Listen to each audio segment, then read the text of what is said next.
നമുക്ക് സന്തോഷമുള്ളൂ. പുള്ളിക്ക് എന്തെങ്കിലും കുഴപ്പമെന്നുള്ളതായിരുന്നു നമ്മുടെ ടെൻഷൻ. പക്ഷെ പുള്ളി സന്തോഷത്തോടുകൂടി വന്ന് ചെയ്ത് പുള്ളിക്ക് അതൊരു വെല്ലുവിളിയായിരുന്നു. പക്ഷെ എനിക്ക് ഈ പറഞ്ഞ പോലെ ആക്ഷൻ, എന്തായാലും ആക്ഷൻ സീക്വൻസുകൾ പടത്തിലുണ്ട്. അപ്പം അതിനുവേണ്ടി ഒന്ന് കുറച്ച് എന്തെങ്കിലും പരിപാടിയൊക്കെ ചെയ്യണം, ഒന്ന് ഫ്ലെക്സിബിൾ ആവണം, കരാട്ടയ്ക്ക് പോയാലോ എന്നൊക്കെ ഉണ്ടായി. കരാട്ടക്കാരിയുടെ വേഷത്തിന് ജയശ്രീ കോച്ചിങ്ങിന് പോയപ്പോൾ ഞാനും കൂടെ പോവുകയൊക്കെ ചെയ്തു. പക്ഷെ മാസ്റ്റർ അപ്പോൾ കൺസീവ് ചെയ്തൊരു സാധനം മാസ്റ്റർ പറഞ്ഞെന്താണെന്ന് വെച്ചാൽ, ഇത് പ്ലസ് ടുവിന് പഠിക്കുന്നൊരു പയ്യന് ഉണ്ടാവുന്ന ഒട്ടും പ്രിപ്പയർഡ് അല്ലാത്ത, ഒട്ടും കമ്പോസ്ഡ് അല്ലാത്ത ആ ഫീലാണ് നമുക്ക് വേണ്ടത്. അപ്പോൾ മാസ്റ്ററുടെ അസിസ്റ്റന്റ് ഒരു ഷോട്ട് എടുക്കുന്ന സമയത്ത് കമ്പോസ് ചെയ്യുമ്പോൾ അവൻ വന്ന് സ്റ്റൈലായിട്ട് ഇങ്ങനെ ചാടി ഇങ്ങനെ നിൽക്കുമ്പോൾ മാസ്റ്റർ വന്നിട്ട് ഏയ് ഇങ്ങനെയല്ലടാ, ഇതെന്താ സൂപ്പർ ഹീറോ പടമാ എന്ന് പറഞ്ഞിട്ട് മാസ്റ്റർ അത്ര ആ ഒരു പോസ്റ്റർ വരരുതെന്ന് പറഞ്ഞിട്ട് വീഴാൻ പോണ പോലെ വേണം എന്ന് പറഞ്ഞു. അപ്പോൾ നമ്മൾ സ്റ്റൈല് വന്നാലും മാസ്റ്റർ അത് കട്ട് ചെയ്തിട്ട് റീടേക്കാണ് പോകണം. അപ്പം അത് കാരണം എനിക്ക് വലിയ എളുപ്പം വരുന്നത്.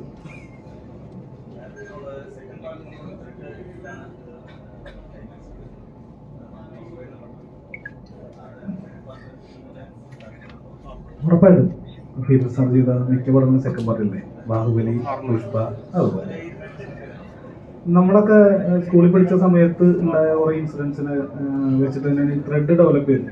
ഈ സിനിമയിലൊരു വലിയ മാറ്റം സംഭവിച്ചത് പീറ്റർ സാർ ഈ സിനിമയിലേക്ക് ഉണ്ടായപ്പോഴാണ്. ഞാൻ സാറിനോട് സ്റ്റോറി നരേറ്റ് ചെയ്തതിന് ശേഷം ചന്തുവിൻ്റെ ക്യാരക്ടറിൽ പിന്നീട് ഞങ്ങൾ കൺസീവ് ചെയ്ത കുറേ കാര്യങ്ങളുണ്ട്. കാരണം ഞാൻ ഇപ്പോൾ ഇന്റർവ്യൂസിൽ പറഞ്ഞിട്ടുണ്ടായിരുന്നു, ഈ സ്റ്റോറി സാറിൻ്റെ അടുത്ത് നരേറ്റ് ചെയ്തപ്പോൾ സാറ് തിരിച്ച് ഇങ്ങോട്ട് വന്ന പുള്ളിയുടെ ബാല്യത്തിലുണ്ടായിട്ടുള്ള കുറേ ഇൻസിഡൻസ് ഈ ചന്തു എന്നുള്ള ക്യാരക്ടർ ക്യാരി ചെയ്യുന്നുണ്ട്. അപ്പം അതുകൊണ്ടാണ് അപ്പം അങ്ങനെ ഞങ്ങൾ ഒന്ന് റീവർക്ക് ചെയ്തിട്ട് ഒരുപാട് ഇപ്പോൾ തിയേറ്ററിൽ കണ്ട കുറേ റിഫ്ലക്ഷൻ ഷോട്ട്സ്. അപ്പോൾ വിഷ്ണു കഴിഞ്ഞ ദിവസം പറഞ്ഞ പോലെ പീറ്റർ സാറിൽ അങ്ങനത്തെ ഒരു വിഷ്ണു കൃഷ്ണൻ ഉണ്ട്, അല്ലെങ്കിൽ ചന്തു ഉണ്ട് സാറിൽ. അതാണ് സാറിന് ഈ പടത്തിലേക്ക് ഏറ്റവും കൂടുതൽ അട്രാക്ട് ചെയ്തൊരു കണ്ടന്റ്. അല്ല, ചന്തു പണ്ട് പോലെ നമ്മുടെ ഫാമിലി മെമ്പറാണ്. അപ്പം അവനാണ് ഏറ്റവും കൂടുതൽ ഇൻട്രസ്റ്റ് എടുത്തത്. ഞാൻ അവനിപ്പോൾ മഞ്ഞുമൽ വോയിസ് ഒക്കെ കഴിഞ്ഞ് നിൽക്കുന്നത് കൊണ്ട് ഇങ്ങനെ നമ്മുടെ ഡിസ്കഷൻ വന്നപ്പോൾ അവനാണ് പറഞ്ഞത്, ചേട്ടാ ഈ ക്യാരക്ടർ എനിക്ക് തരണം എന്ന് പറഞ്ഞുകൊണ്ട് അവൻ തന്നെയാണ് വന്നത്. അവനത് നന്നായി ചെയ്തിട്ടുണ്ടെന്ന് ഇപ്പം കണ്ട ഓഡിയൻസ് പറയുന്നു. കാരണം കുറേ പേര് ഞാൻ ഫസ്റ്റ് ഇതിൻ്റെ ഒരു ടീസർ കണ്ടന്റ് പുറത്ത് വിട്ടപ്പോൾ, അല്ലെങ്കിൽ ചന്തുവിൻ്റെ റീസെൻ്റുള്ള കുറേ സ്റ്റിൽസിൻ്റെ ഇടയിൽ ഇവൻ ഒരു നെഗറ്റീവ് റോൾ ചെയ്താൽ പൊരിക്കും എന്നൊക്കെ പറഞ്ഞ് കുറേ കമൻസ് ഉണ്ട്. അപ്പോൾ എനിക്ക് ഭയങ്കര സന്തോഷമുണ്ട്. ഓൾറെഡി നമ്മൾ ഷൂട്ട് ചെയ്ത് വെച്ചിട്ടുണ്ടായിരുന്നു, സന്തോഷം തുടങ്ങി. അതും ഒരു വലിയ ഇവരുടെ ഹൈറ്റ് വേരിയേഷൻ ഭയങ്കര ഒരു കോൺട്രാസ്റ്റ് അല്ലേ. അപ്പോൾ അങ്ങനെ കുറേ നല്ല മൊമെന്റ്സ് ഉണ്ട് സിനിമയിൽ.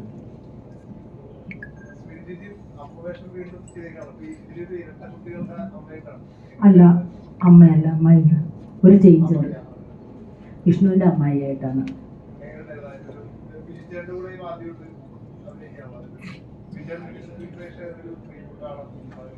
അതിൽ നിന്ന് വ്യത്യസ്തമായിട്ട് ഒരു മാസമാണ് ഇതിനകത്ത് വിളിച്ചത്. എന്താണ് ശ്രീധർ നീ പറയണം? ബിജേട്ടനോട് അഭിനയിച്ചാണ് ഞാൻ ഉപ്പുമുളകില് ബിജേട്ടൻ്റെ നീലുവിൻ്റെ കൂട്ടുകാരിയായിട്ട് ചെയ്തിട്ടുണ്ട്. പിന്നെ ഇതിനകത്ത് നല്ലൊരു എക്സ്പീരിയൻസ് ആണ് എന്താ പറയുക.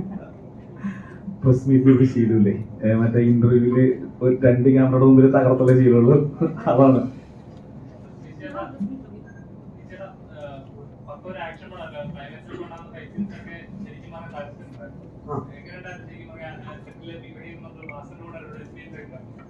ആദ്യം ഫസ്റ്റ് നമ്മുടെ ഡയറക്ടറാണ് ഈ പടത്തിലേക്ക് വിളിച്ചതിൽ. പിന്നെ മാസ്റ്ററാണ് വർക്ക് ചെയ്യുന്നതെന്ന് അറിഞ്ഞപ്പോൾ ഒരുപാട് സന്തോഷം. കാരണം ഫൈറ്റ് താല്പര്യമുള്ള ആൾക്കാരാണല്ലോ നമ്മളൊക്കെ. അപ്പം അതുകൊണ്ട് പ്ലസ് ടു പിള്ളേർ റെഡി. പ്ലസ് എന്താ പറയുക, പിള്ളേരുടെ പരിപാടികളാണ് മെയിൻ. വലിയ അടിയായിട്ട് പ്രതീക്ഷിക്കണ്ട. പക്ഷെ എങ്കിലും മാസ്റ്റർ വിഷ്ണു പറഞ്ഞ പോലെ വലിയ മാസ് പരിപാടിയൊന്നും വയ്ക്കാണ്ട് നല്ല നാടൻ പരിപാടിയിലാണ് ഷൂട്ട് ചെയ്തേക്കുന്നത്. ഔട്ട് നന്നായിട്ടുണ്ട്, രസമായിട്ടുണ്ട്, നല്ല രസമുള്ള പടം. എല്ലാം ഉണ്ട്, ഇടി മാത്രമല്ല കേട്ടോ, എല്ലാം ഒക്കെ. അതെ, ഒരു കാര്യമുണ്ട്, ബിജേട്ടനെ വരച്ച വരെ നിർത്താൻ പറ്റി. ഉപ്പുമുളകിലെ ബാലുവിനെ നീലുവിന് പറ്റിയില്ല, പക്ഷെ എനിക്ക് പറ്റി. വരച്ച വരെ നിർത്തിയിട്ടുണ്ട്. പോരെ?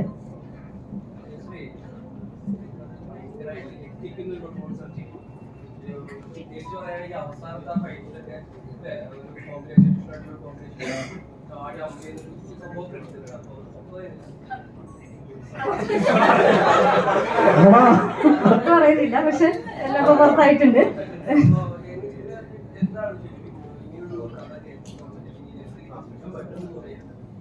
ഫസ്റ്റ് സ്ക്രിപ്റ്റ് പറഞ്ഞപ്പോൾ ഇങ്ങനെ ഫൈറ്റ് ചെയ്യുന്ന കരാട്ടെ അറിയുന്ന കുട്ടിയാണെന്നൊക്കെ പറഞ്ഞപ്പോൾ എക്സൈറ്റഡ് ആയിരുന്നു. നമ്മൾ ചെയ്യാത്തൊരു കാര്യം ചെയ്യാനുള്ള ഒരു എക്സൈറ്റ്മെന്റ് ഉണ്ടായിരുന്നു. ലാസ്റ്റ് ഫൈറ്റിന്റെ സീക്വൻസ് ഒക്കെ ലാസ്റ്റ് പ്ലാനിൽ വന്നപ്പോൾ വന്നപ്പോൾ ഉള്ള മാറ്റങ്ങളാണ്. അത് നമ്മൾ സ്ക്രിപ്റ്റ് പറയുന്നില്ല, പക്ഷെ ഇങ്ങനെ ഒരു ഫൈറ്റ് ഉണ്ടെന്ന് മാത്രമേ പറഞ്ഞിട്ടുണ്ടായിരുന്നു. അപ്പോൾ മെയിനായിട്ട് പറഞ്ഞത് ഫസ്റ്റ് ഇൻട്രോയിൽ വരുന്ന ആ കരാട്ടെ വരുന്ന സീനാണ്. അപ്പോൾ അതിനുവേണ്ടി ട്രെയിനിങ് എടുക്കാം എന്നുള്ളൊരു തോട്ടാണ് ഫസ്റ്റ് കേട്ടപ്പോൾ തോന്നിയത്.